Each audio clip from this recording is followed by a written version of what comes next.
edi bi kura papafo mpanyimfo maamefo kuku demomu okromi ha lawyer omagege skill worker ato omo so say omagja wo madwuma to them eno omo ye wo ba wo benya adwuma wo nya adwuma they don't care me mfa wo new business a wo ye na emom me police ne say wo di nipa ne ba manadwuma nye eye principle yen nyina ye nim say ya kwanya kese ya beto ho ede ama obi biara eye skill worker visas erade adom utimi di wukunu wo yere wo ma eka ho de ba any type of skill workers visas ye de ema e wo kromi ha ye de be ma se free Ghana ebre kromi ha e fa bra ebe ya adwuma sorry ye nyina ye nim se company de wo be ba se o de wo ba se bra be ya adwuma yemfa careful de enya example because mo de na aben lawyer me fa ne say care company de wo be kromi ha wo ho kwan say wo ye adwuma e ma different company eye care just for 20 hours per and na wo mo visa na ye de ma wo mo no mo ye entitled to work only at the health center eye hospital ana care enko ana mutimi de ye se wo de care visa be kromi ha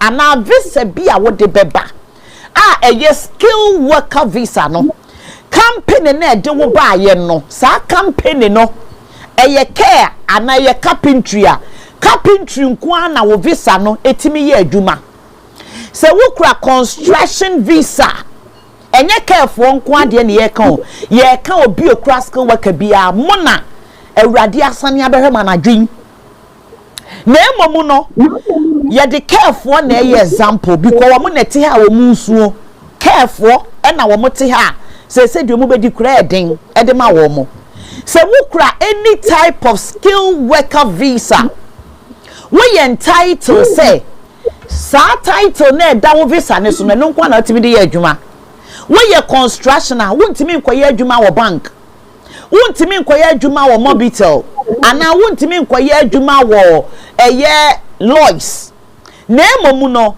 company na do bae no na abetimi ne na ye adwuma ana obetimi aye adwuma wo different care center ana construction ana se na abase enkofo bebrebe kroma lawyer wo munya adwuma nye okra skill worker visa especially careful lawyer onya adwuma enye emre mu no eyete se aware se wukra skill worker visa na company na do buy no anye wa anya adwuma for certain months for certain years o visa na ekura wo no nya adwuma biom wo kwa ko renew wo visa na omo emfa mawo wo ko ji wo indefinite omo emfa emmawo eno na se wurade adom oba ya asanto wa oba anwofe oba wa remra onne lawyer sakuku de mema ne pre challenge wono aye ni hwehwemu no say hey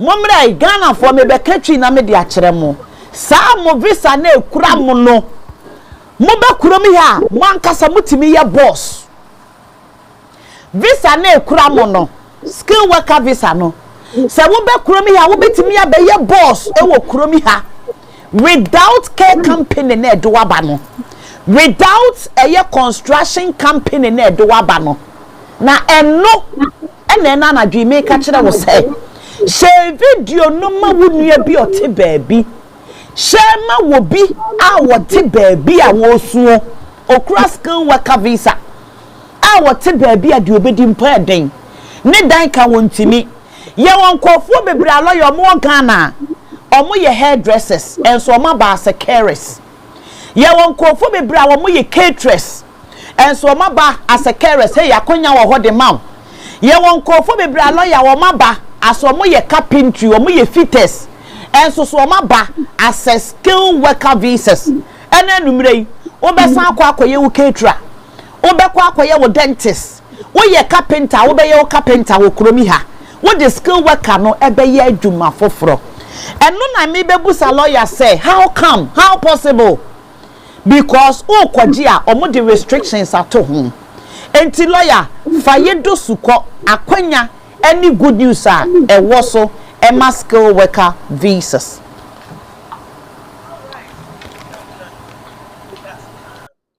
Yes, akwenya abba, right? But to be honest, Unmute yourself for her. it's unmuted. Utimenka. All right. Inti akwenya abba no, as we all know, title na your friend skilled worker. And no patch say so ube drew chrome ha UK mimo no.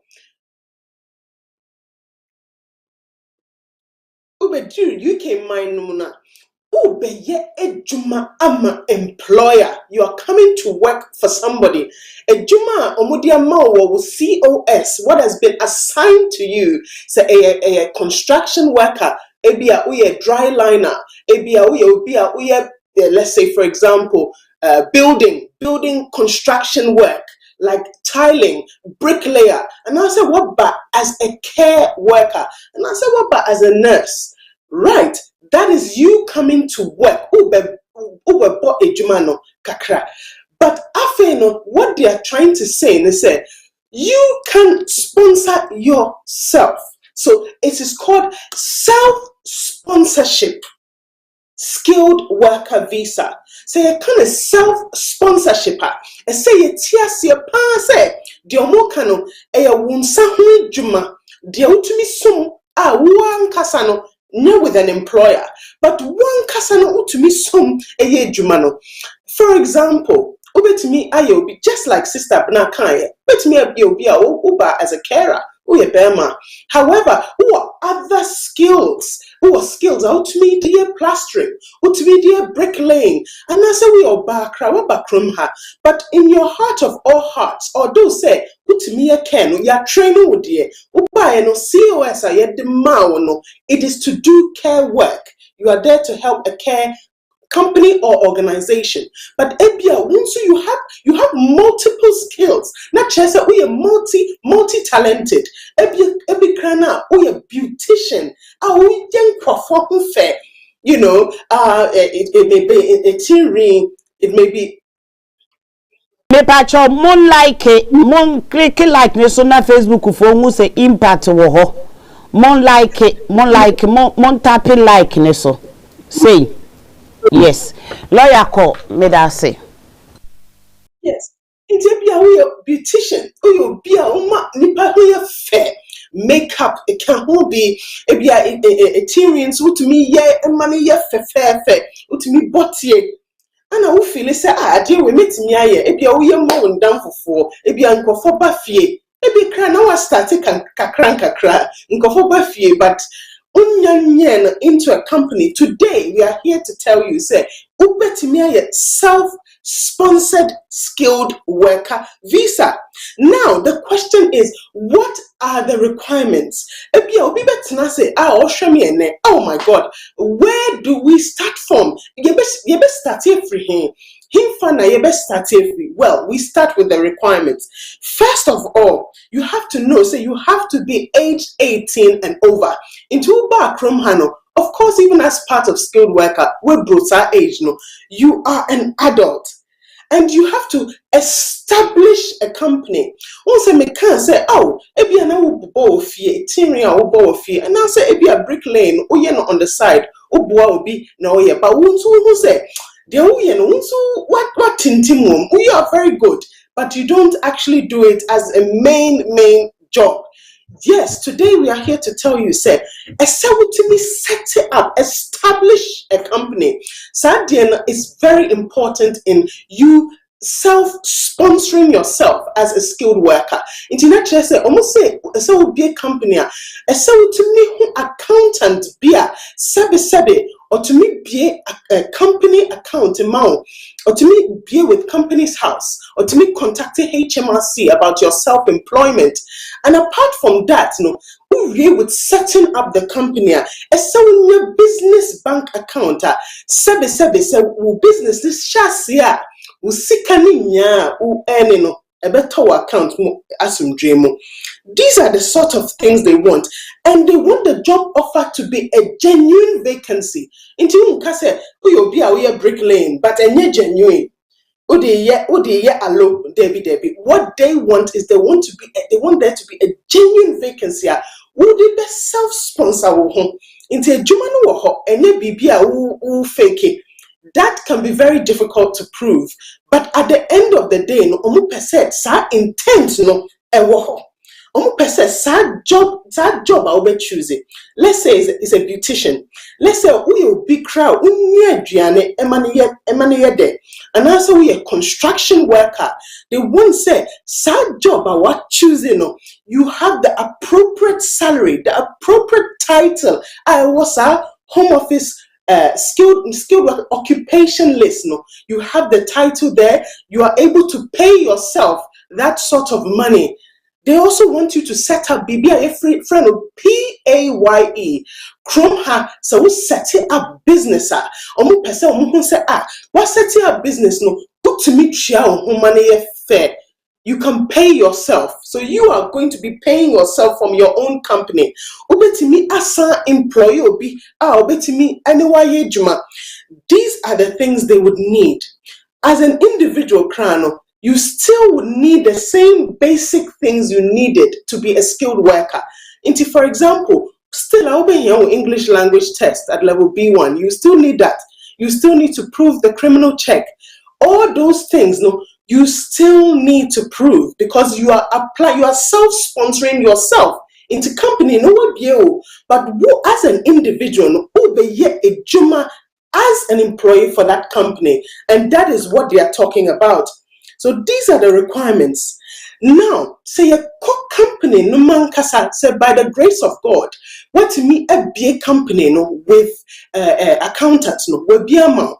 What the Home Office wants to see is you are establishing a UK company, a genuine company. New company be establishing a Jumano Munye.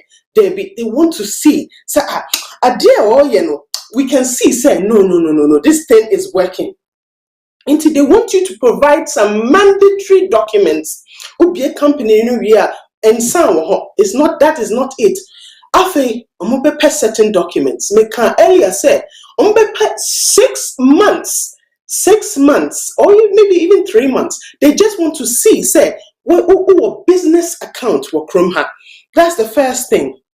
Also, they want to see, say, you've registered with HMRC for your PAYE. It will PAYE reference via accountant to me the amount. That is a part of it that they want to see.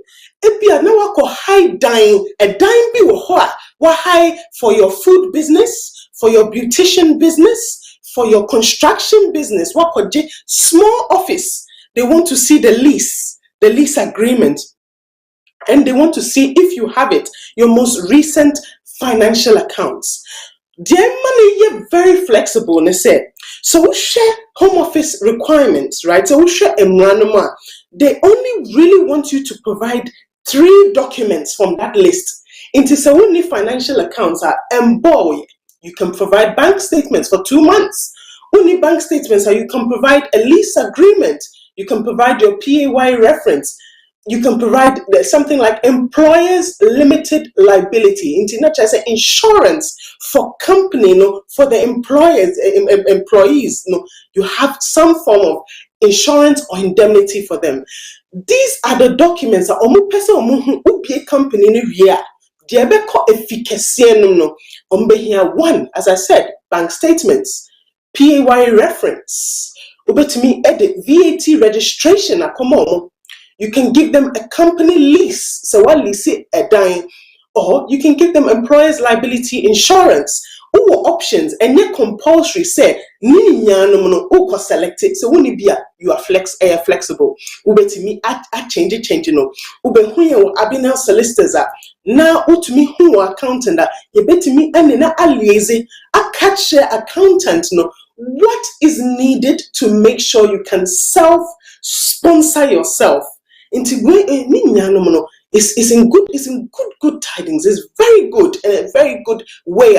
Ubetimi assessor will leave to someone who are a skilled worker. ejuma niho to somebody or you're self-employed or the only company as sponsor no, it means you've turned your situation around into it is very possible.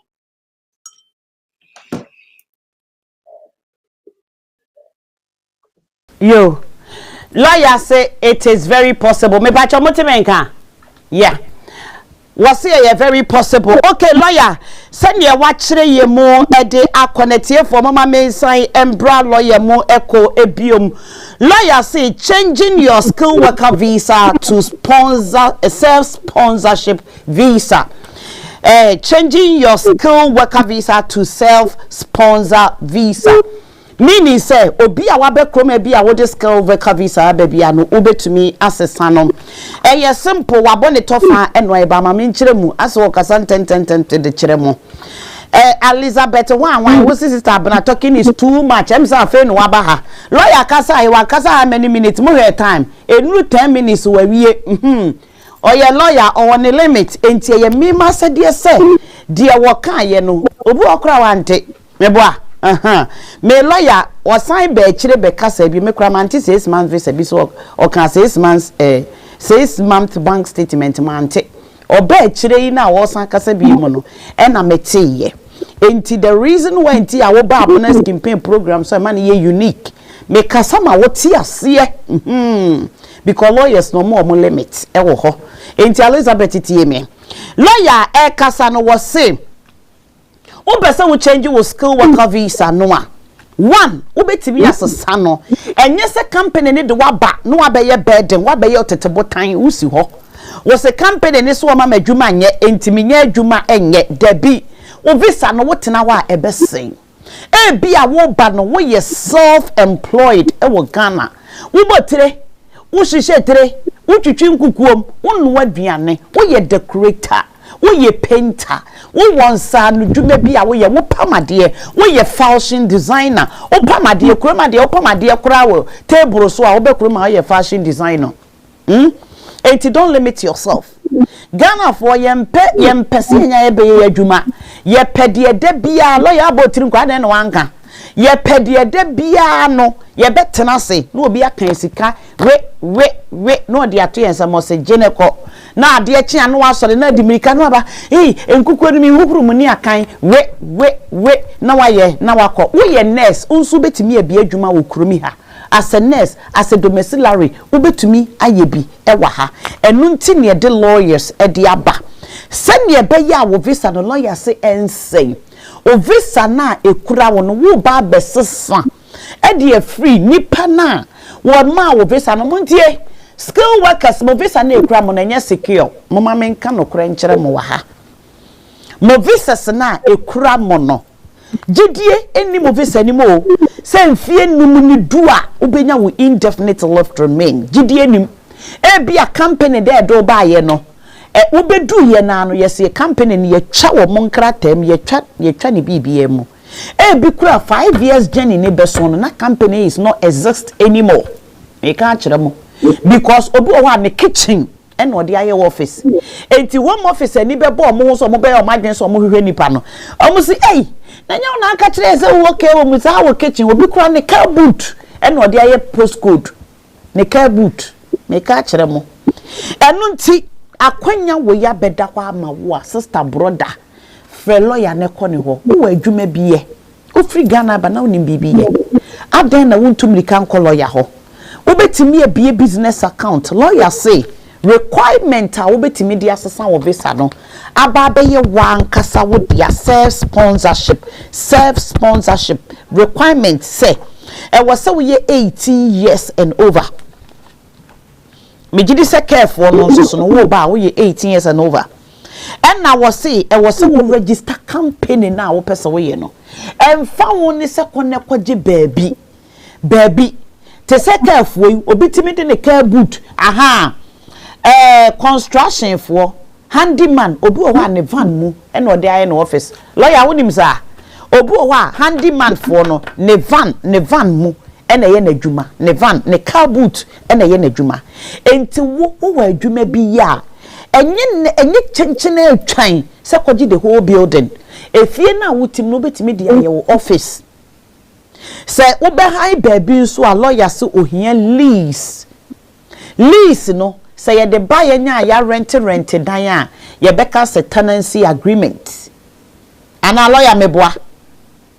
Yes. Ye beka se tenancy agreement ohia lease. Register company no ewo company house. Ni nyina wo frɛ lawyer no betena se. Company house register wo company no ewo company house. Wo kura no nso betimi akofa nkofo do ma baby. Wo betimi a employ nkofo. Ene wo nso ba be ye owner COS owner. Abonus kimpe me bie money wo niema bi ho ene. Wo nso betumi we be business account. Lawyer see pay a PAYE reference no ansana obekọ home office ho no akosesa no e wo se wunya biba lawyer be kire mu se no ne benya no wo henfa o reference no ubenya no e wo henfa e na hwan mu nsuso e na ye entitle e na ya me bedru ha se ya me ye entitle ana me ye entitle e na two lawyer assign kan bibi e se e wo se wunya 3 to 6 months pay slips e wo se wunya eno enso so edeka ho ena lawyer ebe mu no ena lawyer edi be wie yese lawyer eba e no de ba be wie se ansana sa nyoma we nyina no home office for ebe ye ama wo no be ye criminal check obeye criminal check ansana sa nyoma we nyina bebe mu no criminal check bebe mu criminal check no wo mensuro because wonti kromi ha enti bibie ni wa ebeko edi etiaw sa wo pese wo change wo skill worker visa no na wo de ba eye self sponsorship visa sa nyoma we ene wo se wunya okay lawyer memra wo ho question number 1 lawyer me the skill worker visa ena ebaye me pese me ba besesa no because company no mu ni adwuma e de mame me buy no maka kire me point blank say adwuma ni ho yes of course say me ne company na anya adwuma for certain months certain years me visa no e be say how long and was me stay in this country make me abaye self sponsorship. All right, as we all know, say employer no any adwuma and it's reported to the home office. What they do is they give you 60 days to find work. Within those 60 days, no, of course, you're entitled to open a company. But we also have to remember for self-sponsorship. But we have to remember, say, time, the big question is, would you get the time to get all the requirements our home office, epe, ansana, ubetimi a submit application, nana. So with self-sponsorship, as a skilled worker, what they are meant to for say before it is cancelled, before maybe our employer will go and tell the home office and then the 60 days starts running, no meant to for say bibi awunim say if you look at the home office occupation list, no one will say woman me say me a graphic designer, me a graphic designer, and now I say me a construction worker, me a bricklayer, me a tiling, and so you need to take the initiative as soon as possible. It is not say, oh, okay, well, mom is 60 days, no rush it. I think so often we find ourselves in such situations more time and are down for because by the time I realize no that time no a visa no is being curtailed into me use it and you ought to have valid leave in order to do this because you are self-sponsoring yourself. Do you understand? It's a self visa, no a visa, a daho. I'll bet me I use it for those purposes. It's a say in term and your BBA you'd wait until it's cancelled first.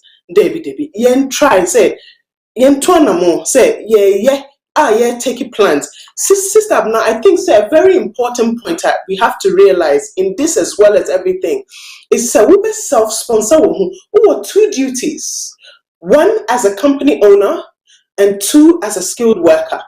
As a company owner, no, And so we ensure that, of course, the business is going well. There's a genuine need for that business. Oh, yeah. Oh, customers, oh, clients, oh, business, no, oh, ahead. But we also have to remember, say, home office, almost emra to her say, if you are managing skilled workers, there's certain things that they want you to make sure are checked. You have to be an authorizing officer. You have to have somebody who is going to check everything to see, say the business is running well. As a skilled worker, oh yeah, Jumano, you are being paid the salary that is listed in the occupation list or the shortage occupation list. And you have usi wo business, oh yeah, business no. But salary bia. Kai say, although you are an owner, you are a director, you will also be a skilled worker. And you have to ensure, say, as a skilled worker, no, all of these criteria are also met. In fact, time off and then not working. Now, I had to say, oh, yeah, Juma, meanwhile, oh, yeah, Juma. All of which the Home Office are going to regulate. Into yes, company owner, into now with Nasi, David, you have rules for being a skilled worker, which you have to fulfill. And then rules for a company to make sure, say, the company is acting in good faith, the company is acting correctly into your know.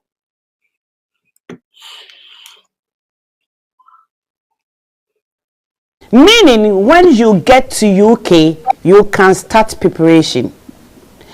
Yes, of course, but a advisable says we free Ghana ba. Minimum say companies ni bebrebe farmer ba and some bebrebe menim. Ebi wo wa obefre ke wura no wose me pacho sister me ka kire wo mo ansa na mdo mo ba se bi ni adwuma ba obi wo a wa ye iga so opeso oba abruchire onya bedru wi a na wotietie nkofo anu na obema company ni pressure ba company ni bi wo a omoka genuinely omoka kire mo se adwuma ni ho obi so me pacho de fa me bra de me banko a eno na me hia enti no wo free Ghana ba na wo se nipa ne di nka de ahye wase se adwuma ni ho a wo ba no no prepare wo ho already fesika kakra bra e ya de a me bebu lawyer fesika ebra wo ba wo sika ekura wo na wo be ye ne basabasa no fato wo because wo betua lawyer fee enye free e bi nso so a wo kurom ya dada meka kire wo se wa ye adwuma say frase ne etu anamhwe lawyer wodi be kwa akopɛ COS foforo no fa koye wankasa wadwuma sister within 6 months no na won so timi kofa nkofo ba won so so abeye boss abeye madam we wa mon kan kire wo yenya ya bebo mrewa ne nkokora wo kuromi ha no nobody will tell you this because yenya ye titi kuromi ano ebinom no mo amaba no ana wo be kuromi afoforo a wo bie ni wa wo pe push obi ampe wo nkoso enu nti no frase e prepare wo ho wo ba first kakra to account mfa bra okay me ba choma mo friend me mfa course munya abotre o say my brother came there with visited visa anything for my brother lawyer visited visa and ye can skill worker for asemo visited visa me pacho there be untimi nsesa visited visa lawyer kasa no o see wo be kuromi ha na se wo company no by law company no ye chomo yim SCOS ana company ni report o say ana wo mo report o mo home office say o mu ni adwuma company no home office be ma wo na wo kura skill worker visa no 60 days se fa pa bibi foforo eye enti sa within 60 days no obetimi asesa wo visa no aba be ye wan kasa wo dia when ya will be our support, you don't need anybody. When ya pressure, ebeba be ye wa wodia. Enti memene wa. Memene wa. Enka memma company no adwuma nsei. Memma me company ne nka so mu ni adwuma nka me frase any lawyer akasa na ma work towards me adwuma. Because e bia na wo wonsa no adwuma bi eye. Okay, lawyer me pacho me question number 2 na me bie phone lines no e de atum or say okay membra Facebook for how do I get pay slips if the company don't have a job? Lawyer Bremoy is not a requirement in opening your own company. The na patch and say, when your business bank account and a business bank account no, what mean me? Payslips is not a requirement.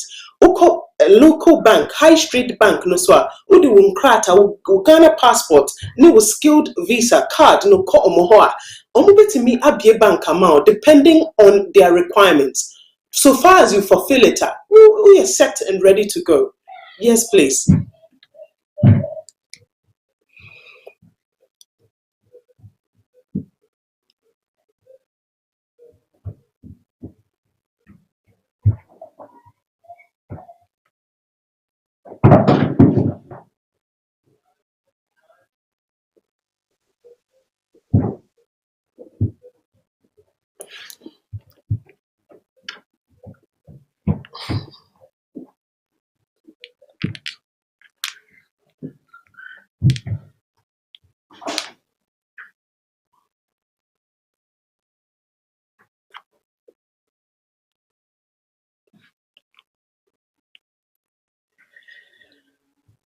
Nibi wo lawyer say wo betimi akọ high street banks na we bie business banks nibi wo Lloyds, HSBC, Barclays very tall.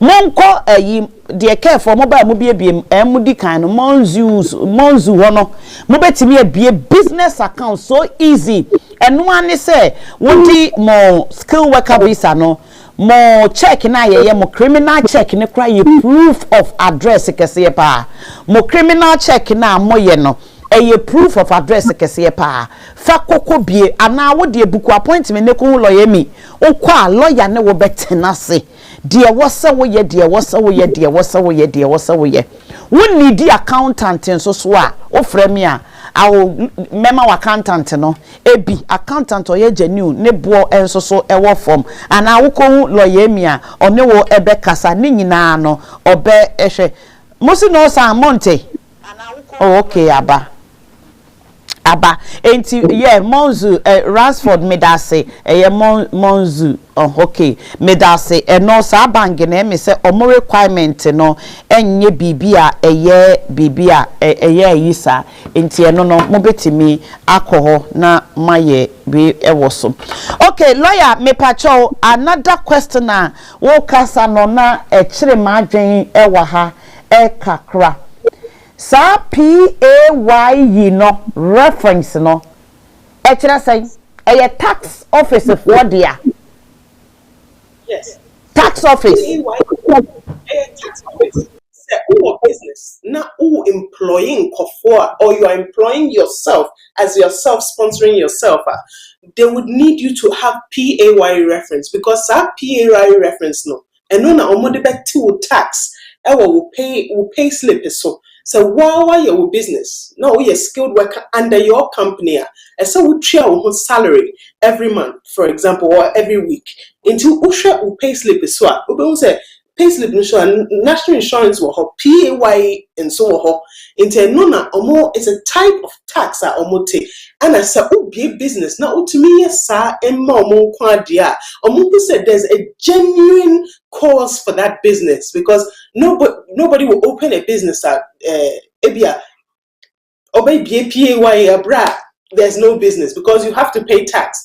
Into definitely no in my case no yet o de come home office now because say in Kofoi or register at VAT for example and also more register PAYE and they're genuine. There's a genuine cause for business here because you'll be on your business genuinely on fun and combat tax for no chia tax Davy into say a very genuine inquiry that PAYE will come into being internet or more visa for such a document.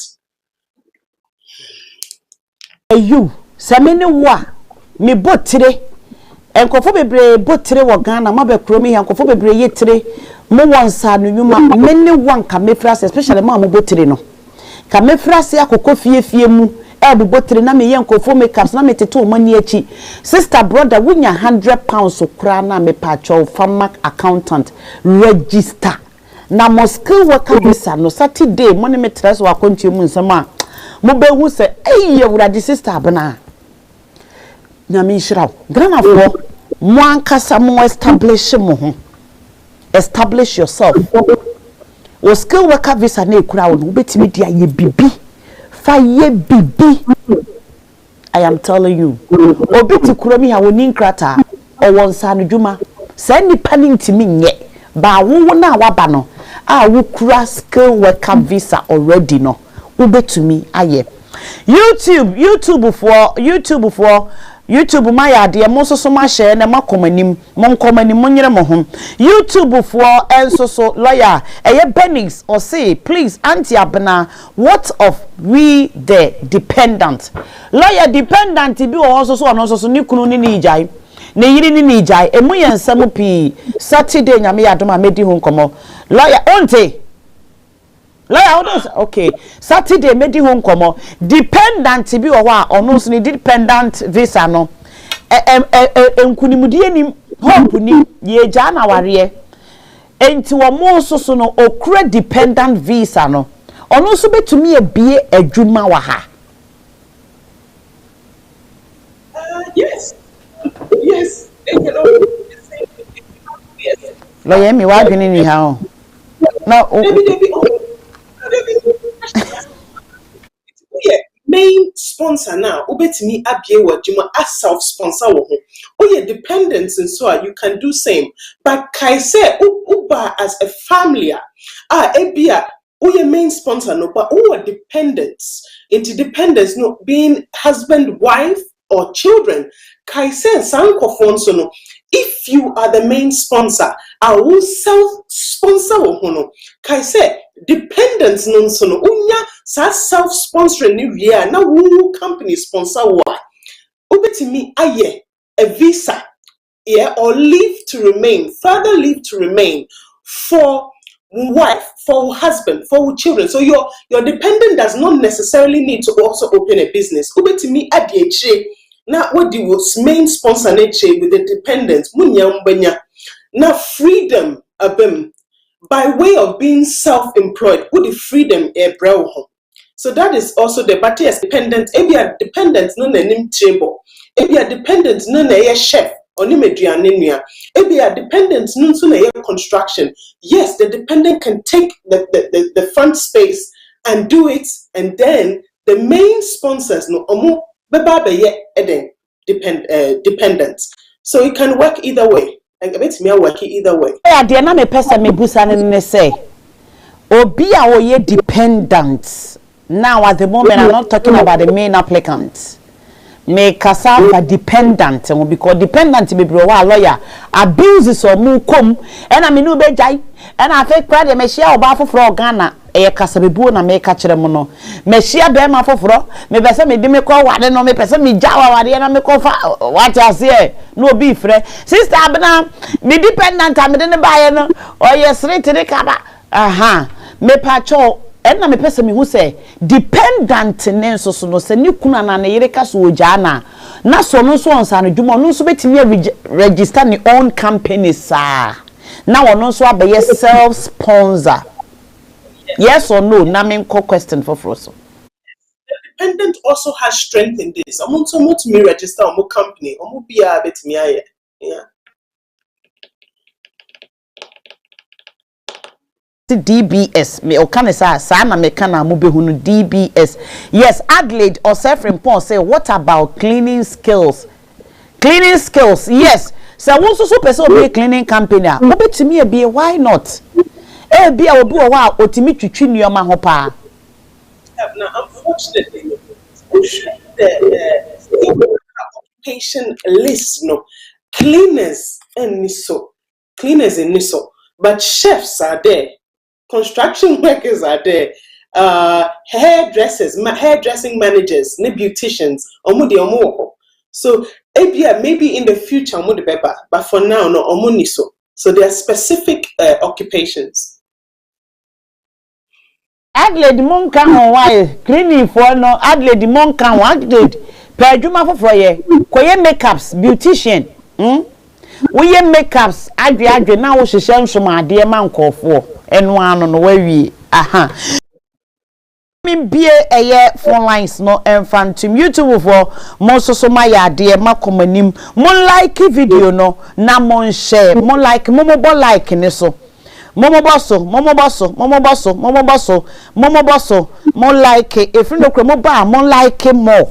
Mo ba ya, obi aba ya, na wo don sa bosso. Enipa mo share 501 first let me share na 500 say 50 or say the baby mo like it na mo bosso. Jo, etie for me be phone lines no e dey atum numbers na me ensa nyina no eye adwuma opese wo busa any question be abetimi abusa lawyer Emi number and ye dey gugu so na because we wunya enti ene ma mo anya advert bia wo platform ne so enti ani boss wa me patcho me mfrɛ me menye lawyer we dey gonna campaign enti lawyer ni number no 0044 and the good screen is so ne me ensa nyina ofra me patcho me modin ofra full free now only lawyer Emi enkasa ofra emodin say we skill worker we dependent unua oyere oba asema peso busa kra emfa enne enkomo ne ho kra betimi ebusa numbers ni 004475022799 or say nana pokuya or say lawyer please do you need to prove certificate for that certificate is saying hello say adwuma wo ye no ho certificate ana say lawyer ebe yi ya no me pacho mo ma memfa college we na yenko hello me pacho jina so ma me wa pacho why ba I'm phone hiding hello me pacho yenko hello Sabra pacho na say news about president for wina me se mo kakra news about for pre-settle for who said 2 years na ye dia 2 years na ye dia mo na na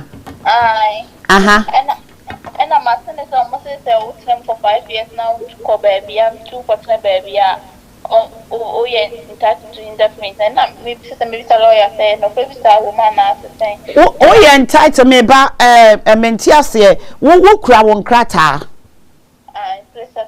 ukra presettle ubetimi atukwan ubetimi akoba bia na emom nkotena baabi for 1 year watu akwa abonten a 90 days no aba eno no 5 years ne so a obekwa akoje wo indefinite leave to remain empacho na no sa no odi ni pana odi blending na na so on na ya wale on na ma be kan na ma ho na be automatic say dear so automatic no wadru wo so a omo de be ma automatic say enuru wo so na say wo kwa akoye wa wo koye dia wo behia wo kunu no ana wo yere na nuoma nyina akoye but so ma o tag ni dru dia the 5 years ni dru dia be de ma automatic ana me patcho 5 years ni dru no automatic system no omo de aba ne da so ho dia yes automatically won sabeka but for now no be was 2 years ni before now no sister wonya nru ye 2 years na no Debbie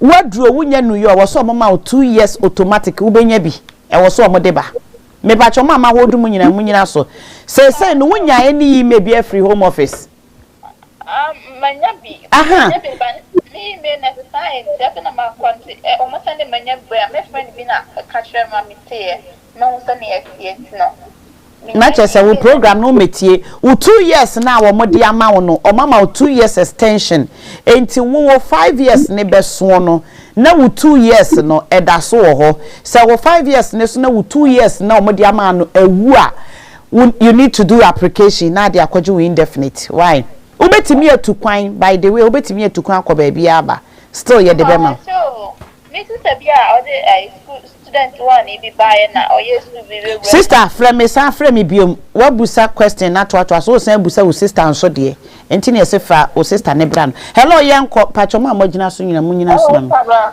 yes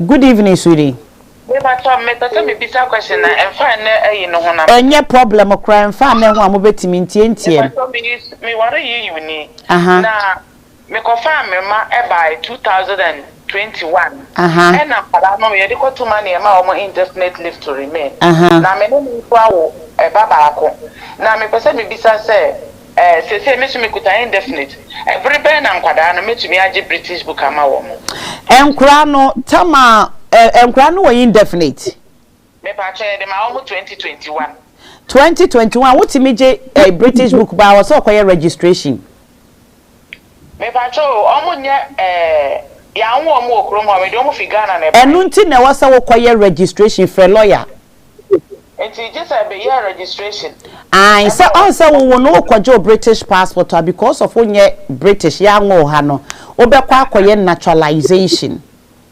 akura oni empo me fa ne se me wo me ma wa ha na me tama me wo me ma no me nkra British passport ana me ninkrata na me wo me mani wie na benya nkrata e na me benya me indefinite me ma no nye automatic British enti se me nya me indefinite was say me call register me ma no to become British.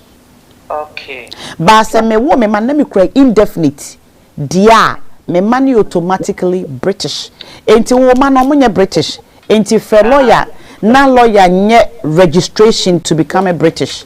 Why? Yo, me pacho. Hello, me pacho yan kolo yetie. Hello. Yes, darling. Yeah, good evening, sister. Now. Good evening, sir.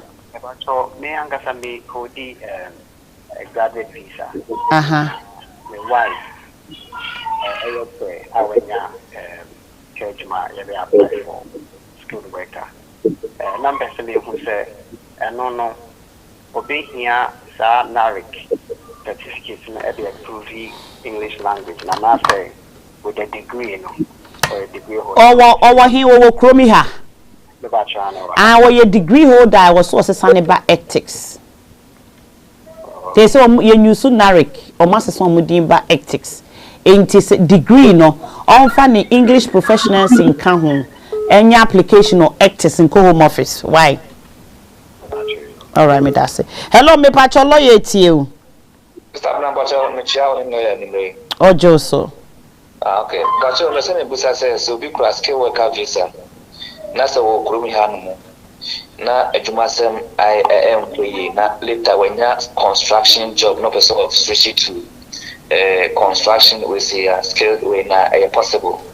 And two say obi a dependent na opese oni enyoma but enyoma no so enwi sorry baka kan na we person was switch to skilled worker visa on go school that obi possible ana on course school da na obeda chro English whatever ni bibia kama e was say wo chro English ntino say was so chro nye brofo e was so chro English lawyer Brahma okra skill okra student graduate visa me pacho say no na okra so also graduate visa na person switch call construction na that me ba me say okra simba so be skilled worker visa. And no person call lawyer okra skill worker visa like maybe care and onye adwuma nye into a person call ye construction or sesa ne call construction possible. That's the difficulty. And it's not in your industry. It's not that particular occupation code. And then a little bit difficult for Home Office because you're switching from one to a completely different code. The entire is maybe, for example, care. So switching to another industry may be difficult. But switching to be self-employed is something completely different altogether. And see, maybe our own framing, and then maybe I can discuss things with him further. So she have a self sponsor. Okay. The self sponsor they with me at the construction. Self sponsor no, so who register as a construction there. Oh, okay. Why? The construction also here ethics what's associated to construction like Me patcho lawyer say I will hear ethics. Oh, okay. Okay. Me da say. Hello, me dof me patcho yanko. Hello, sir. Patcho, good evening. Good evening. Me patcho me the student group ni bi by. Na me patcho me answer. Oh, the student route in the bar went to me answer she say. Me patcho but school no one ko. Me patcho I meant me one ko school no. Me patcho I. Na me patcho me school na me ne ba. Oni oba after school. Me pacho on the other will make me as not only na divorce na make me any biana any obi aye our way me pacho wo visa na yetwam me pacho am check here I see me right to work you ene wontimi nware wo bia wo kromi ha je se wo kọ Ghana na emomu no se woni wo kunu ni gya aware na se wo nsusu move on me no kasa bebuo mu nsu move on ekọ wadim na awrade ye wadom na wo kohyia be ma wo nso wo pe na be ma ne ye wo ho ade na wo nso wo wo a be ma wo nkrata o ukofa be ma oni nkrata wo be da so agina ba bia wo gina na eye kasa bebuo nam no kasa ntima menyima no isi bone based on asema wo kan ye no wo kunu no woni ni gya aware a because of visa na yetwam to wontimi nya aware okromi ha obi obeka kire wo se wo betimi anya aware ama ka kire lawyer kro ne sa abnes campaign se wo ye kronfo obeju sikadi na emom be ma na wo ono obi anyem me pacho mo obi anyem anu si bone e kasa bebuo wo betimi agina so se de wo ka no na ne na gya aware onko na wo nso so no kobobra awrade ye wadom na wo hia wo bi na se nyinsan ba na be ma no won krata wo begina kora ne so na so de nya bi wo ye be ma nke easy e de mame ba wo ye wo ba no sa process ne wo se wo ko aware de bi untumi nye pacho wati ase pacho mate ase de kita menini ka ko ne wo ansa ai oh yeah bema and how you easy but when listen say ye pon afre me ye nkasa why hello me dof me pacho ye nko Auntie Abraham pacho me yes darling ye wa me ma no lawyer George the question no yo ye nko aha busa mienu no me pacho gina so sister bra won so gina so wo a wo so question ye miensa ne busa mienu pe ye nko yo my Auntie Abraham pacho gina so aha bia obi ne obi awo na odi gina so ne ba so anya nkata aha be ma wo fro so yi ti se bia onu so ne oba no so na wo yin ti akwa atwuma me de odi agina so anya nkata na ko ba ne se akwa atwuma me ntwe a na bia akwa wi asem bia na se bojam ntwemu akopem na akokwa ama ufo na wa bate onu na ne awu ya no di onu no sha abofra na de agina so anya nkata je bele on krata no automatically are saying because akrana na wugina ne so je nkrata akrana nkasa biological father aba enti wo no papa ne be yi wudin every akrana birth certificate ne so be amendment of birth certificate ne so father side no wudin be free ho e be new father na waba no edi ne be hye ho what you say enti wo no on krata no automatically no ebe say ebe twam because wontimi nko renew a wo hia birth certificate wo hia kra ne support papa na waba no ono na ye ne dia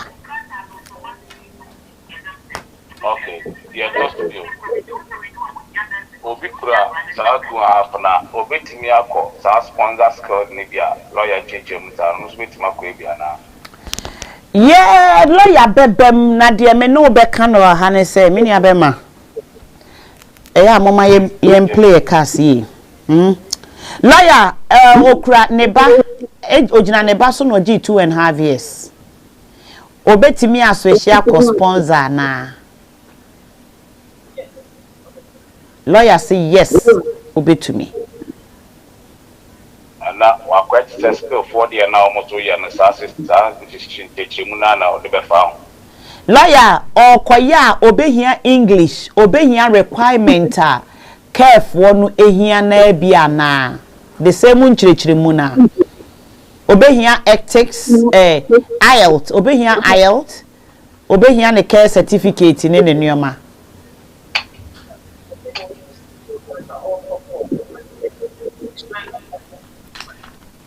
yes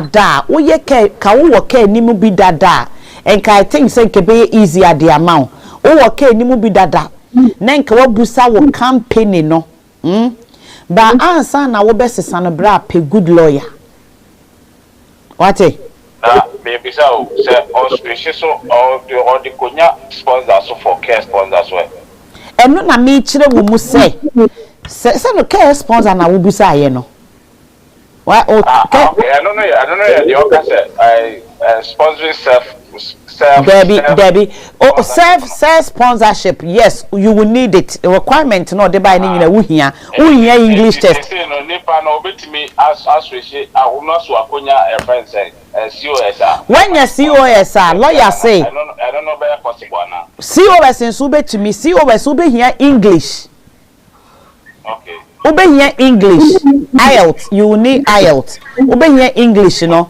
wo be hia care certificate kire se wo ye care no e na me kire wo sesenka wa peke adwuma ni bi na wo mu dada company na wo mu dada na be ye easier the amount se wo be switch okay dan say afei na wo kɔ hwehwe me pacho what you say hello me do for pa me pacho ye nkolo ye tie me da say me pacho ye nkolo ye tie hello good evening Sabra yes darling good evening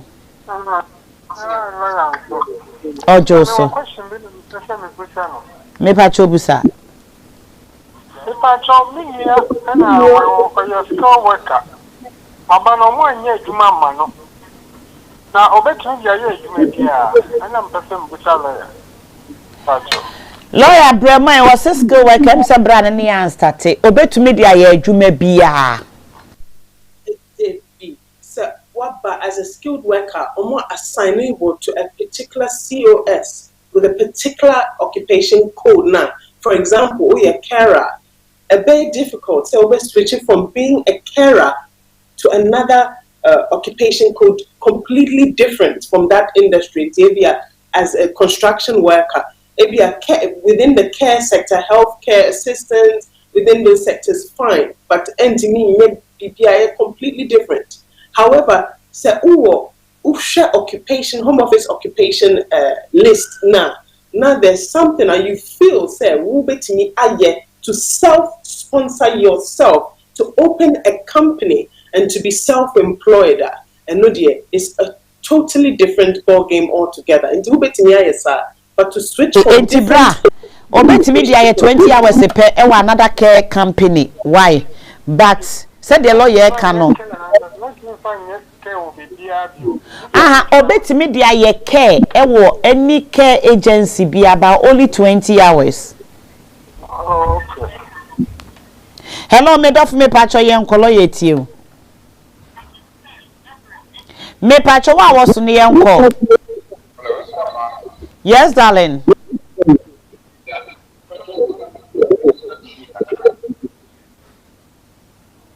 Me pacho lo ye tie o. So na me person no be share if you are on of this year of this year next year of best high and now you stop to if you brother wo sese kan anu ana yeah we do man kakra okay wo kura 5 years wo twa 3 years email me nya Wunya automatic 2 years extension ni bi. We are sure say we email a wo ya application akọ home office we no ana wo. Lawyer omunya sa automatic 2 years ni bi no wonye den on train. Sa fe no ma sha ase.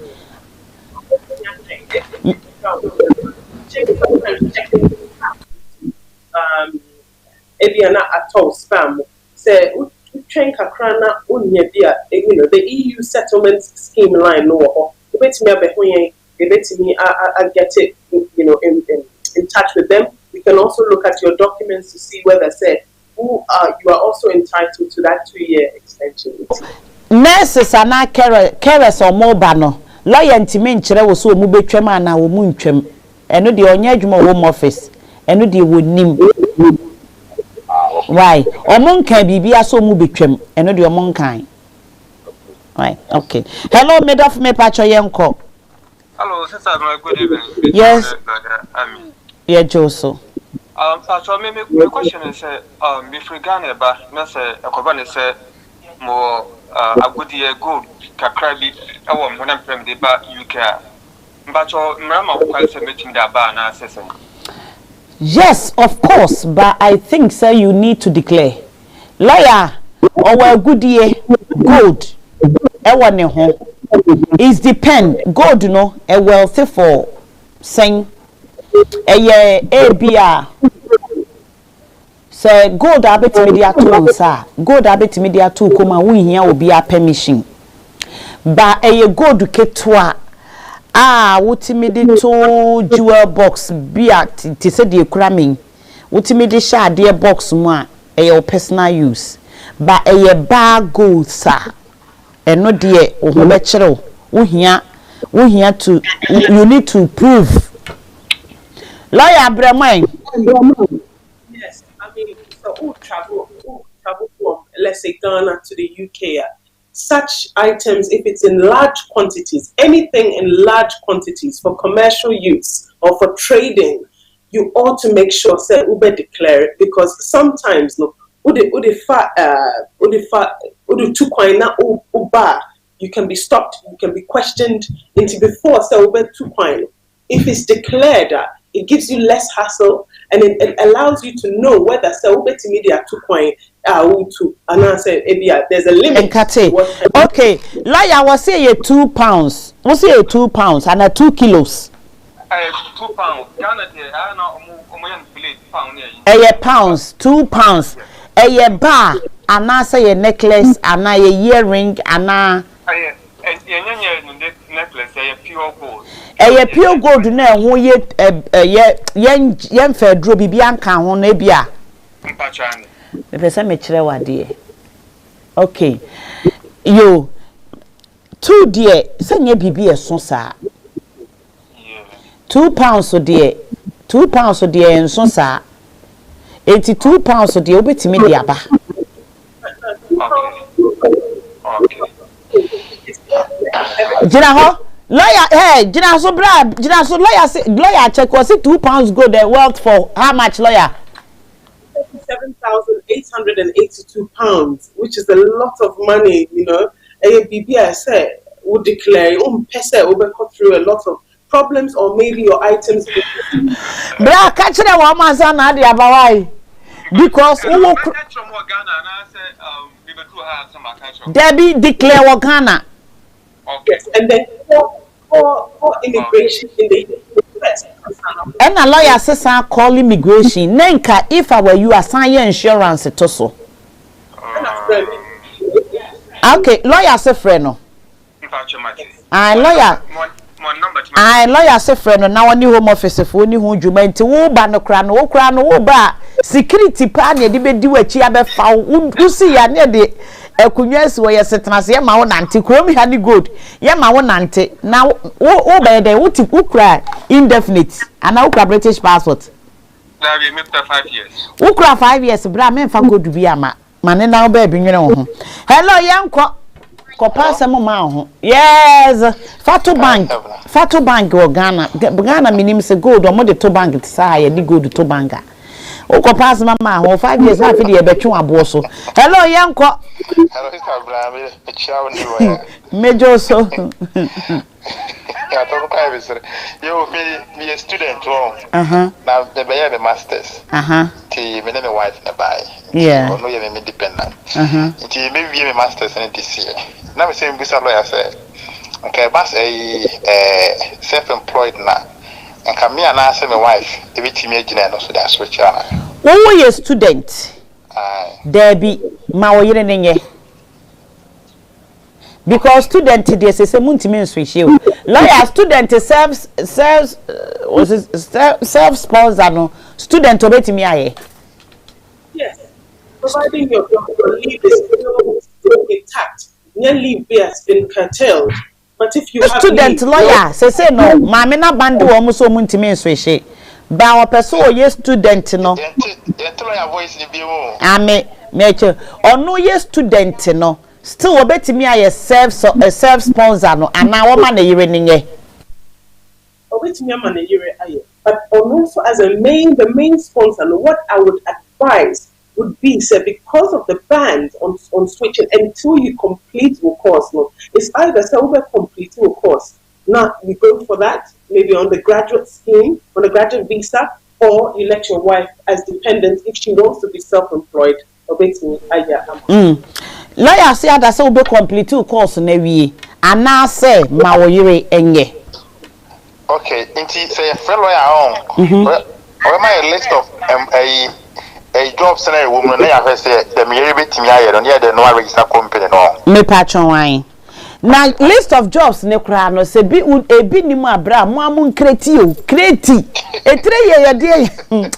eh Saturday mo de mo ne mentra me ma mo job am koye etre ye enye no aso tete nku atete o mo ma me hwese etre no na job no se wo kreti a o mo amount e wo se ye no unya na say it doesn't matter o frɛ lawyer adwuma bia ne amount de wo se unya etu de frɛ lawyer o kreti adwuma na abra obi ama ho behwe and nanka skill worker for obi timi kofa ne garage de office thank you mommy botre etre bonye no ane so mo ba ado mo be ka so ba no afo obi atena na uchinchin no I don't know bra ye wa wo so ye nko hwe etre twen na so akoto nku no make se na tete ye obi trim ye ye nko ye kwa me ye wa ye nko good evening emi na kwa me adwuma se na kwa me wo nye prado se unuanom Ghana for ye wa adwuma ayeye enumere di amafo ayade ya share pa ya do 500 or something enumere ya ye ntaase oma yade pa na ma yade mo ba sonso a mo like program no so you good because yenya aye timi twa no pa no na yenya lawyer ba pa enumere lawyer me dey me no wo problem ne ba process ya yo kwa me o de ka say na nkofo gina so na me nwie program no me pa cho say obi wo 5 years 5 years no so yeah me asama extension 2 years no nti no yeah can say because 5 years na nka say enso yeah you no banya 5 years enso yeah na yes so am 2 years extension na eno no yeah say nti ase ho papa yo lawyer kirase na kwa me anti ase na me nso ma kire na se kirase yes the 2 years extension or more the EU settlement scheme or more 2 years. But I think say we have to remember something. 5 years are more than amount. Yes. Once the 5 years is up, it does not the 2 years does not stop and stop you from you getting your indefinite under your retained rights or under as a family member. That is there, it's been introduced, but it doesn't stop your right to settlement. Settlement is still very much in place. After 5 years, you can go for settlement as the family member and answer as somebody while retaining right. Indeed, that is what I want us to understand. Let us not confuse it. Say, hey, after 5 years, they mean to me, no, it has nothing to do with that. So. Yo, dear lawyer can me person me kaka radical etos na monti ase wa ha 5 years na mo wo no wo ya aware wo ye dependency anase wo ye yiyu ni awaba ya ma 5 years 2 years extension na ye de mamo no e kire say for instance obi o ha ne 5 years no e beso this month ending e bi kwa na woni ska wo de be application akọ home office urgently e bi a se bi o ma me ewu wo bibi important wo se wo kọ Ghana na wo koye wo se o visa ne so no wo de kotum before ending of this month or 5 years na beso this month say home office say omo ma mu 2 years extension 2 years gap 2 years freedom wo 5 years ne kra no beso no on san kan document wo se wo boaboa no a wo boaboa no a wo benya 2 years no fa boaboa no by law or 5 years ne beso within 28 years no one application and home officer or 5 years na shegu say no mo se there be nyesa ya ma 2 years enti date now 5 years ne beso no kura ne betimi atwam wo 2 years for free enti after no wunya sika during 2 years no obetimi akɔju indefinite na at any time so we indefinite na so next month still ya bre with 2 years na o pese wo kɔju indefinite na ignore kone kɔju indefinite no enti 2 years ne de just for omo de mamo se mo fam obi hu nkɔkyere no e wo bibia mu enu ntia hello medof me pacho yenko 3 people na ye wie na mafa lawyer yes darling good evening on lawyer ye jo so brage na so yenko Dabi wa message na so no wo a wo se mi nyina so no gina so wo yenko okay me pacho e person be bisa lawyer say me process pacho gina so gina so na me pacho gina so share code no se me check here ebe end 2026 but me preset card no the man no ebe expire 2024 so mean to me who say yes 2024 no all the biometric ni nyina on be dissolve ye best started digital enti no yes o preset no be 2026 but from next year 2024 31st December no ye nyusu biometric card ni biom oh okay yeah okay me da say hello me dof me pacho yenko hello yes darling yenko hello me pacho yenko apena na one make kasa no program na apeso opeso obaso na apeso okay person be pusa say me kuta me depend me wife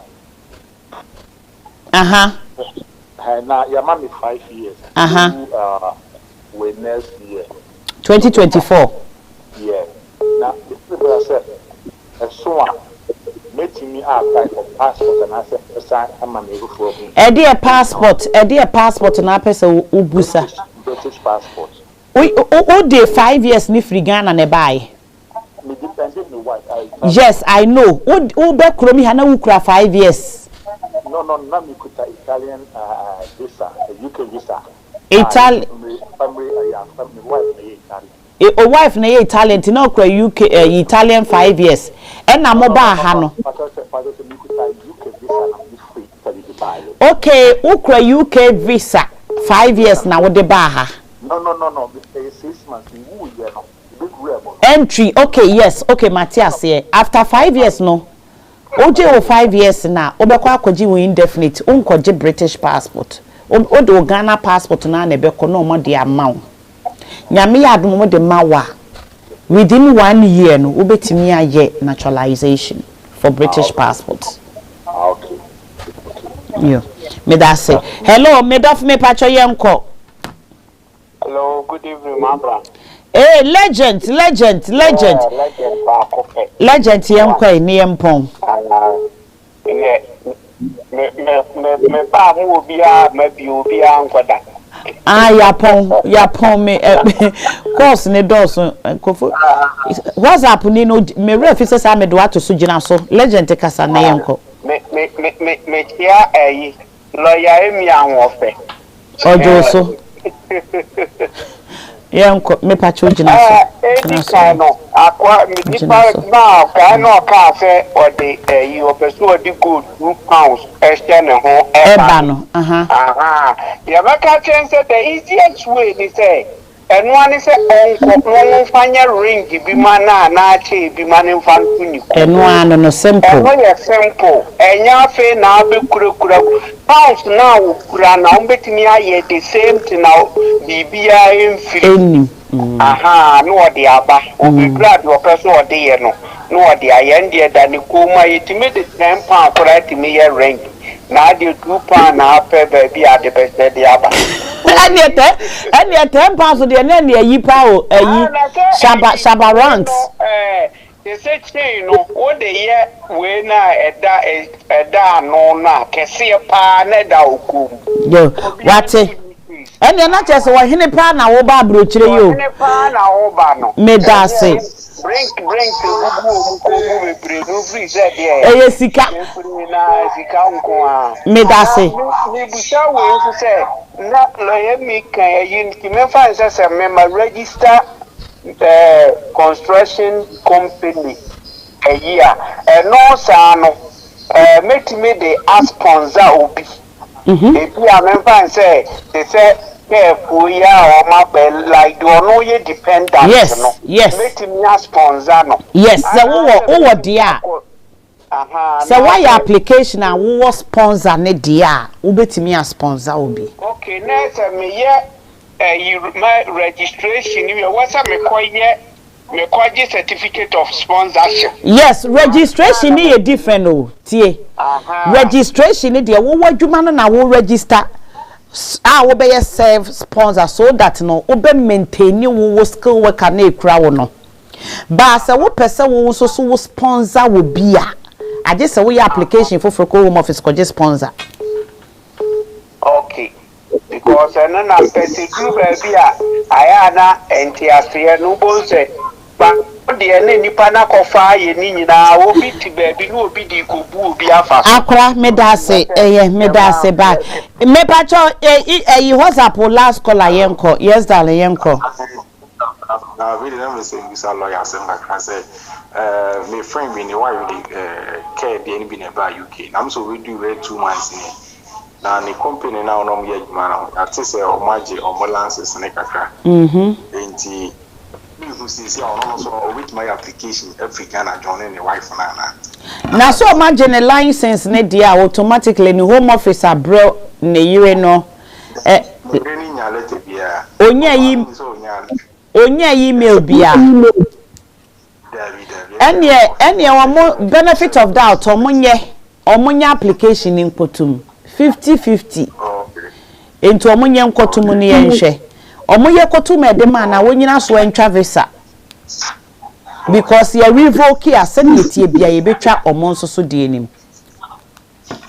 okay me da say adofo ne etiefo me pamcho me fa course bia bio mo amantimi afa mo course mo fa ncheme mo frɛ lawyer nam ne ntwetwe nkomo lawyer me pacho wase me twa to ne mfa dwumade ne mbra na wie all right it's getting and the program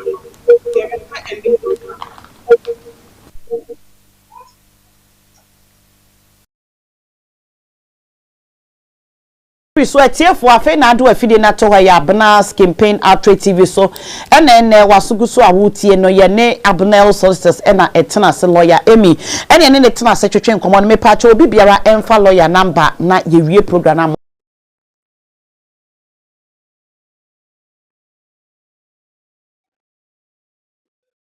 yenko waseme etwa to mpacho wadaroma. All right, so the self-sponsorship skilled worker route, and you say you better take advantage of it in a bad way because ufa now will be a company now will be just to self-sponsor yourself as a skilled worker. Now a juma no unya and now you don't do anything about it. It won't work. Omu pe nkofwa omu timiye juma no. And two, the skilled occupation list. That occupation list is very important in this equation because that skilled occupation list no a bit show in Juma home office so you want to be sponsored under those occupations it can work. It's very important say if you are self-employed but it may not fall under the occupation list. And so we pay a Juma be a occupation list also. Construction also, chefs also, hairdressing managers and beauticians also, electricians also, graphic designers also. These are the types of worker. So, sa skill na, sa enim dia. Utimi be a company and so utimi ya. Bra abinel solicitors, you bet me and walk through the process as to what to do to now become from employed to self-employed, and still you'll be en route to settlement with your dependents in the United Kingdom.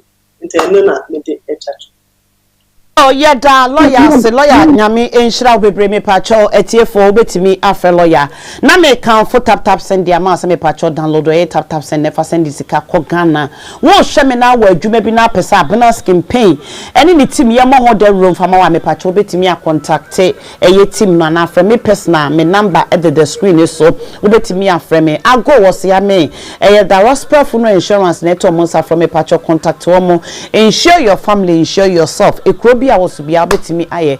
A diaspora cash funeral insurance. Me patch from na uwechi anye basa ewo ho. Brago catering services na eto na from me patch wo ye nuane wo ye party wo ye wedding na contact Brago no munye obibia emfama best deal door to door shippers. Wo de nuama ekọ Ghana wo ship nuama de akọ Ghana provisions eye car eye container me patch contact best deal door to door shippers no mo enye ma.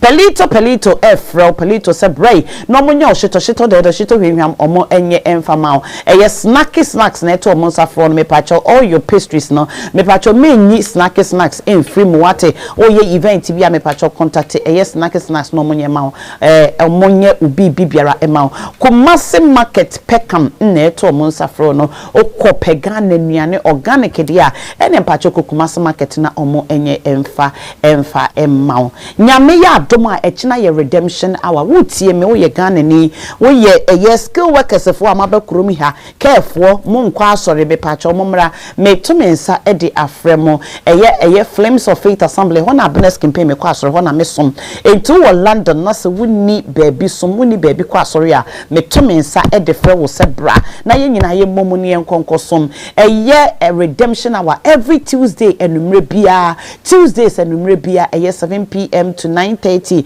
eye mpaibo ye di apaye wi apaye tafra apaye no mapaye dware apaye esra paye efa apaye de so ase Awurade bremwan na mra ye dru mu de agese wo soro ebem minimu ha minimu amane Bible se ma so amone so abre amukomu bonkonu ye bi esomo mra na emubu Awurade adom Awurade ede odifo kese aba awiye bremu owa ahobrase wa wo abotre ewo mre enamna mene klachi bi kasa efri Ghana ne ye ka osofu bi madam for sofu bi ne ye ka na asam ne de sere ewo sister abana sofu we me ko ne nchen pa me huno sister me se me ko to aso 5 times ni nyina me huno enam se sem no ne ma o respect no me pa cho da bi enye de obekwa akojoin ni kiu susu huno obekwa no pa kopema numere huno da bi and the ye bremu Prophet Greg Awurade de na dom yen owo mre ewo time o frɛ na no pa wie numere na dwo obeje wo so sofo a ohu omesko a wo be frɛ wo ba asɔre nso a owo mre ede ma wo dasene bibiara ye wia asɔre a wo gina ne na so o pese wo behu no wo beba abehu no mepa wo kyɛw mesrew asɔre de ye mpa kyɛw ayesenna wo maami ewuo na wo to maami me no beko obonso to sa o mese sori mi enko fiose me enko afedi o to sa na yesi wo bi ansere wo se danso na wo da na ye mpa chew sa na authority so abonus campaign me de me pa wo chew wate se sister brother 29 ne bra o si Awurade say 7 weeks eyi dia odi ama no 7 weeks bosom ya ye wo mu emba month no sister brother mentana say sorry waka enye so wa ba bedu aburu kire wie wo ba wo kwatwea mountains ne koda ho na wusum ye brother sister men to say nyankopon na ntwene sorry redemption hour obi etim bebobi wo ye kremoni wo ye hwan obi aba ebebobi asofo nyina aba ebebobi Tuesday or say 7 weeks Awurade de adom na edom yenya odi ama no was breaking every evil covenant echina eye 5th week echina eye 5th week breaking evil covenant no ancestral curses asembia ye maame mpo ebi esusu ade yakora bone dodo wo bebre pa wo be yesei edi esunya enye buapaye ene ye papaye maame no kan ye obi kagu ye so enso so sa de we no ano edi nchiri di meko kutia ye sister okodi wo bi kunachi ne ye bo wudua brother obi yire ene ye bo wudua asemo wo bi aka to so uko go school evil covenant be blood covenant credo enyema bebrea ye go school ye free ye mo fast be pemo sabre ebusua no mi bi ewoma edi aware nya edi ye menya edi esikasemu edi ye health ya health ya pomuden ebu wa blood pressure da wo so no eye abusua yare diabetes eye abusua yare enifra eye abusua yare awoni abusua nim sister brother ade na wo tenase yes obi anyini dru 50 hit pa no wawu no okọ wo dru 50 wo se etwa wo nan wo tenase amia betwa nan wo tenase me pa wo chow come and break every evil covenant o ba fa oil bra bottle of oil me fa plastic in ma enfa oil eye plastic in ma koto oil a eye dade eye glass wo de showa ebebo glass wo de showa ebebo wo ba fa wo oil bla any oil dudu obia wo pa wo manyina wo kunu fa wo kunu de wo bus fa bra wo ba na prophet bomb pa yegu oil ni so wia power pass power anajo 12 panyan baby a wo bia na de ahwo wakasa guso because obi ti baby okasa eto obi ti baby obi atworo wudi ahye bottle mu akwasi adame me di video bi sende o wo de ma che me nko ma wo fun amafon ne 9 days fasting me ntimi ni di ekomo de me na me kodi di papa aha enti ye be ne apon me pa cho e bottle of pe no wakasa omo kanche na wo to mane wo mo omo ko na wo toko baabi a ye di wudin akɔhye asema wo bi aka wo bi a watena wo ye die so ukunu so aware so animunyam so hey penyan no wabo evil covenant ye break no me pa cho wachina me nyu hu frim enkora bie school die so fa wo mabra 9:30 penyan ne apon ewo Elephant and Castle Keddington Lane Louisa Sam Nansen won peti use asore ba o excuse dodo ja excuse ne ma na Louisa Sam bra e kine nyame ya adom ho a yes my sweet sister e kina bra e kina Elephant and Castle busa wo bia sa me pe Elephant and Castle Udru Elephant and Castle hwehwe was no statue kese no ase ye twa osi OS mu bra ne be bom pai na ewurade repair no osno statue na se udru osno statue na se a basi bia e free Elephant and Castle was no statue na say 196 155 333 415 me pacho 133 Echo Brixton eye 2 stop pe na wasi wo besi wo Keddington train station wo see ya wo opposite twam wo be hu Tesco fa Tesco ne nchen ya asori no e wo ho e wo park bi so ana me pacho frɛ me o frɛ me a ba bia wo gina bia no me ma wo direction ana me ya be fa wo e de wo aba enti chine nyame ya adoma me pese me hu ho wo ni asori kwa me pacho betwere wudin e wo Flames of Faith Assemblies nyame enhyira wo e chine nyame ya adoma mame enhu medamu nyina mo ase nyame enhyira mo awasi fa testimonies ni bi toto so efa mame medamo ase. At Diaspora Insurance, we understand the importance of dignified send-offs within Ghanaian culture and traditions. We also understand that you want to avoid the double trauma of your family grieving and not having the financial support to cover funeral expenses when you're not around. With our Diaspora Funeral Cash Plan, you can now cover yourself or your family in Ghana or abroad. With no medicals required, we'll accept you if you are under 75 years. Visit our website today or call us to complete a simple form in under 5 minutes. With Diaspora Insurance, your peace of mind is guaranteed.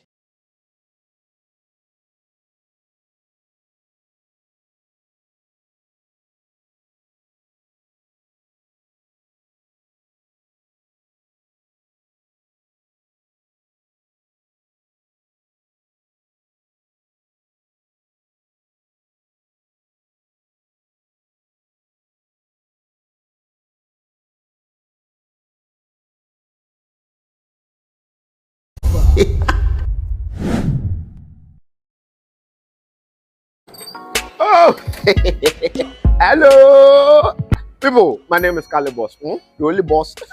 Oh, wait, what else? Have you heard? Wait, do you know that Tap Tap Send is live in Texas? Oh, you didn't know?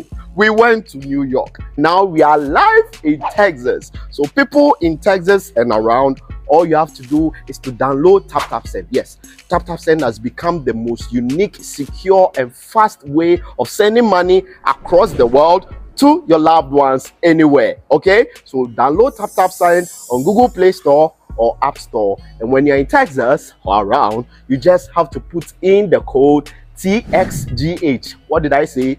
TXGH, and you get $10 for your first transaction you make. Mahama Media, Texas, you drew ho. Very soon we'll conquer everywhere. Download TapTapSend now on Google Play and App Store. TapTapSend, it's secure, convenient, easy, and fast.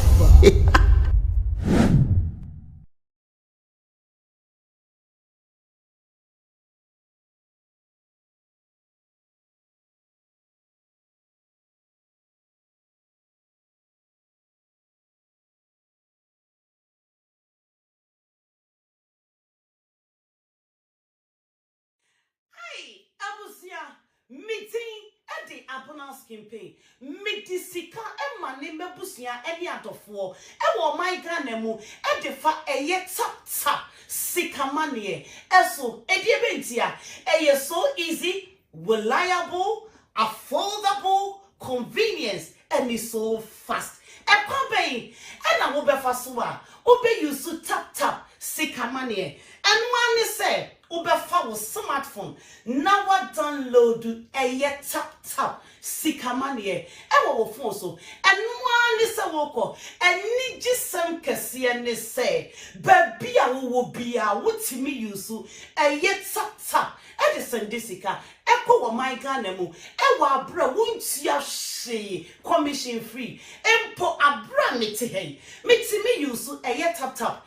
Edison Disica. Ewa abra mimpia bonte. Nemo mukai. Sawo be use a promo code. E was screen so. Now what ya send Disica. Nema busia. Enya £5 extra. €5 extra. And kawo musika. What did be call me one? And to use promo code no. Was screen so. Tap. Yes, say. Paul Lamantem was saying Eddie Campo. Tap. Abba. Am I Ghana for?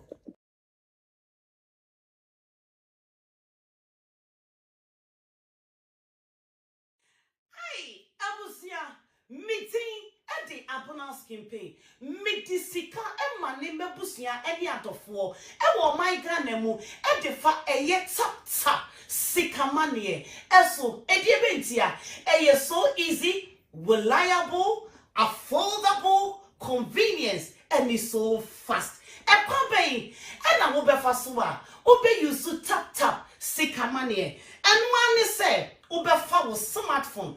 Now I download a tap sikamanie. Ewa phone so. And one is a woko. And need just some kasiane say. Baby I will be a what me use a tap. Edison Disica. Echo wa my ganemu. Ewa bra won't ya she commission free. Empo abra miti hey. Miti me use a tap. Edison Disica. Ewa abra mimpia bonte. Nemo mukai. Sawo be use a promo code. E was screen so. Now what ya send Disica. Nema busia. Enya £5 extra. €5 extra. And kawo musika. What did be call me one? And to use promo code no. Was screen so. Tap. Yes, say. Paul Lamantem was saying Eddie Campo. Tap. Abba. Am I Ghana for?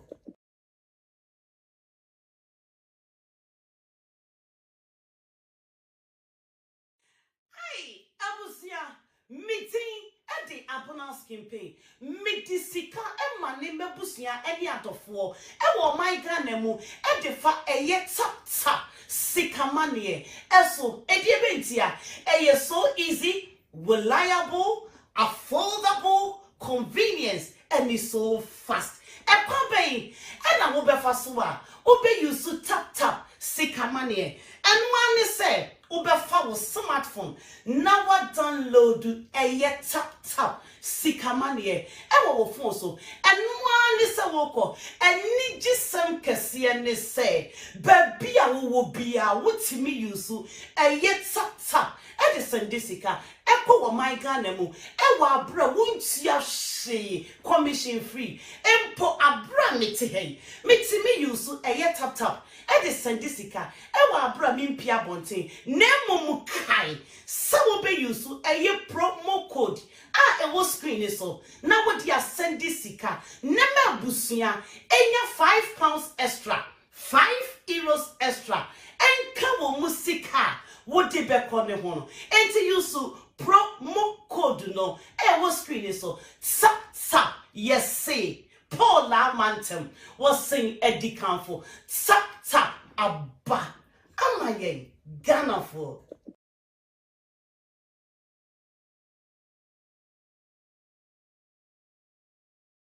Hey, Abusia meeting. The abundance campaign, Medisika, and my name Busia, any atofo, and my ganemu, and the fa a tap, sikamanie, eso, edibentia, so easy, reliable, affordable, convenience, and it's so fast. A company, and I will be fasua, obey you so tap, sikamanie, and one is said. Ubefa smartphone now download a tap sikamanie ewo phone so and one is a woko and ni gisem kese ne say baby a wo bia wotimi use tap Edison Disica Echo or my Ganemu Ewa bra won't ya she commission free Empo abra miti me use tap Edison Disica Ewa bra mimpia bonte Nemo mukai Sawo be use promo code it was screen so now what ya send Disica Able to be glorified, able to be glorified, able to be glorified. Emergency hour nyameno. Wasan kasa bim. Me kasa from Ghana. Na me join emergency hour around last year August. Na me pay British passport ama me pa. Be ma ne de London. Na mu be ye din. Kofa we be 8 months na en michu. Just kofa we be na ye din. Na moment me join emergency hour no August 2 July morning issue passport na akwala just akoyi ni just be man up to now was quite first issue akwan passport ko ene mama na me so de woni emergency a wanyankopon na aye entikasa ne nyemu na issue passport na wie no just ma wo mu nsem de koye bebre just be man ma me me tese minim ne da tese Ghana na me wo na se wukuma se nyina wukuma but bo no so de nyina yenim so na tese awon se na koye bebre just be mana walo twice omu nyina no de omukwa awoma bako 8 years bako 5 years awoma just me woni mu hwe na awoko bae afi awona ko baby ya me na busu akwa so de kinkrin sa de nti wakowo just me nyina no kaka na maami ni maami da mako akwai operation mu don distance akwa drama bre no no be mani su be me maami se nkwa no de nam ono kasa yinsu se be na adwen fa yante kuma me kan wo ba ma me kate o so ba be kan be ye ya de korom nto yes and eh na dia sim ni bibia me maami se so ba ga na akwa na o hye dan bi ne ni maami ne se sa na okọ obehu akore ya one day busu no ba bi de na okọ tese inse bebre nua ba akora to me from catch me so and ko nto mu ti fie ho ne se na maami ne se nua ba mo ne guna ni mu ase nti o nsi fie ho no mo no na misiyo mati me wa akora ne mu no ti me to wona ma friend nua ba nta afi de pese ndi maami kwai ko cha o maami na wo he o so wo ha ho na goes one time ombe wo come up to the family na me ha me ho nti enkomra saa na de ne nyina epiem afi de mo hu sa afi de bani akure mo hu sa afi de bani akure de na mo ya fa hu saa afi da aye wo ese kura tese ma me no hu message tese bia tese no kura ni mu se de minim minim oda mudin kura se be muti mo nkyere me ti me ba bi wo ye British passport ama akure me so ba be fa akura no ba fa so a nya de me hu akura no because minim na adwene kuta no oye me maami se me fa akura ne mra maami sisi ti didi musa afi last 2 weeks ye ho no mo a ai me maami sa afi de na bo ato ne yem to so hu nya akura no nti kam ti maami de se me ni asem me na me propose obe hu akura no na mo na mo pese mo be hu akura no ai ti afi de why ready so the na ba ko chia na mankasa me maami so desperate so pese hu akura no mankasa o 2 days sama sa afre ai on ko test pese me birthday ba na pese me use akwa na se birthday present de ma me maame ti ma me se fa akwa no be che na se birthday gift nti fa akwa no ko pese me surprise no na me ka che ne se baby o ti me fa akwa ko mini maame ne din kwa me se mo mbo bo no so kwa mini ho na wo si me fa akwa no ko na ka bi beba ho bi obetua no na che se me fa ka bo na me fe me ko ne nambo no so se me hwehwe wo anti we ya na nya ne sa mo hu se mo ba ne akwa na wo se mo ba fie na mbato akwandi ya mesumda kwa ma bechiam na munjine fitire na mtoto bo ma fie entimi ntumi yesa adwuma no wo na be na threat me se me pese me muade na bibi me pe bia na nkoyi ma me because na me na wakasa ni se metunu na me alo wofo secret between ni o ma me no me de minim ti sa kura na no pese mo jakura ni free me se ma me pese to ja kwa ni free me se me fa kura na mre no as a birthday gift. It's birthday gift to the data say no big gift a kwa ma bi the sase mo di ma dwene ho amentiase me mfa ne nko be 2 weeks ago yo nti ya wada ye bom paya na emergency awanya me kasa for prophet me emergency awanya me kasa ye se be hu se wonu obi struggle wo ba no ho no wan hwe ya akwan be flu won se ode me yefu me kase so na akwan start me yefu no dada oya misiko no musuo ne mekoko no musuo ne meko na menim se bia ye spiritual tenant ti ayeko menim se bia me wo msisi ana aye battle between bema na busua bema na maame ene bema na me na enye natural tenant metisi a meko eye spiritual na meko timitifi amena oye no nsuo di me fi ade empa hada fa kwa no kwaz birthday gift na me tria kan debi I'm pessing se bema na trete me se pese bibia koyi ma me ha me fa kra na nko na me se me fa nko ye be sisi me fa nko an fa nko kwa wo de na me ye nkra me gya na me si dai me da kwa no be ko no abi beto ne de gya me de no enyi kra bi na me mre pa na prophet Greg Nyankopon so kasa na wakasa wosi ma me se ni besi nti wo hwe yesu so abesi me paso so asema prophet kan pepe when you be free mu wana me frɛ ante na ka tese as prophet kan yi pepe prophet ka kyerɛ ne prophet asema ka kyerɛ me ya wadi pepe nti me srɛ mo nuanam mo ba so ma mo ntise kyire mo yi mo ho na prophet ho wo ho asema bebi an shum na grab na kyese ye ho adwuma because me ka se me saka me ba passport ti me ti ada o bebi abonsam do ko fa ye kawe tabe fa tese me ka me hu ye besi teme srɛ mo papa ne ka sa mo fa ye adwuma na emergency awanya me no wo ye adwuma emergency awanya me no oguso ye na adwuma na papa no wa fa ne mu no di oka na oka so ehwa no wo se wasi ano kwan wo yesu di me se wasi ano kwan na de aka ekyire nyina so me se radio wo de beka me hu through emergency awa no me ginem 247 pa mo chow de beka bi mo fa ye adwuma de mo beka biara up to now papa no ntumi mfrɛ bibi enka ho asɛm kyerɛ bibi na me twen so de beko the court of Hague kura so person de akora na me nya me tiase ye beko so de meko bebi na me se nya me no bekasa secret between no no maame ana se do person mo ye no isumase no nya me ofa prophet Greg mu review a asa te se wontumi ye ho adwuma bi nti emergency abonya me no wakasa hallelujah prophet Greg wonya me no tiase meda wase meda Nyankopon wase meda sister branso ase nya me o ma ho kwanse nya me yusu no so meda mo nyina mo ase emergency wonya me mo me fa ho mo no ye ho ntoye amen. Me to me na wase me to me na wase me to me na wase me to me na wase awadia waya amame me to me na wase awadia waya amame me to me na wase.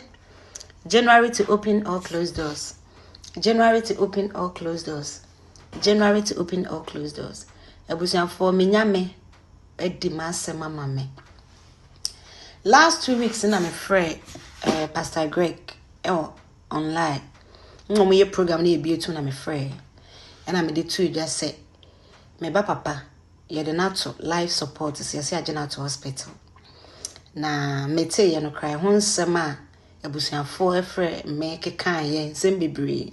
I mean to me fan to to me frɛ Pastor Greg ka no obisa me say metima kɔ hospital na msim patcho mini access to him. And I was okay. Esan say obia ye TNT. Onyankopɔn ema madanse. Na abusuafo nyame adom. Sa me ne mo kase ya kola yi papa no that life support so life support minimum nyina di adanse say ewu nyame adom boy ya sorry onyame ama ne nkwa ama papa empai ba ogina online boy say nyame mama dance nyame ampa wama me ne ma enwu ase wama de atamfo susu ye na amem na nne boy iti ase a enuanom me ka de show bi en crime say wo de no kra de edi amane ne da wo so onyame a watimi anya ne owufuo efre owufuo betima ya amana broso daddy onyankopon hyiraw onyame to nwosrema onyankopon hyiraw pa se wudi da echi bibibia wo yemu eda mo emergency awa ma mommo amene ne nyame ase no waye bi nsema na epiepie wa echi na nyensem ketwa nanso mimi nyankopon Pastor Greg nyame wadi nkunim ama madanse me ne papa kasa wie kra back door me friend nsema da kan ye nyina ne wum nti nyame adom se ne me so manya danse a me kan ya show bi en crying papa nyame hyiraw no nto nkwanem na faje oma nyame mmoa no ma wo sa no doso na faje oma de nyankopon ase.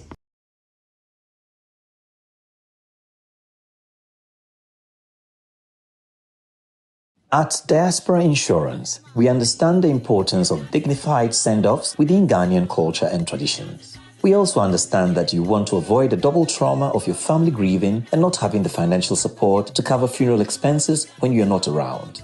With our Diaspora Funeral Cash Plan, you can now cover yourself or your family in Ghana or abroad. With no medicals required, we'll accept you if you are under 75 years. Visit our website today or call us to complete a simple form in under 5 minutes. With Diaspora Insurance, your peace of mind is guaranteed.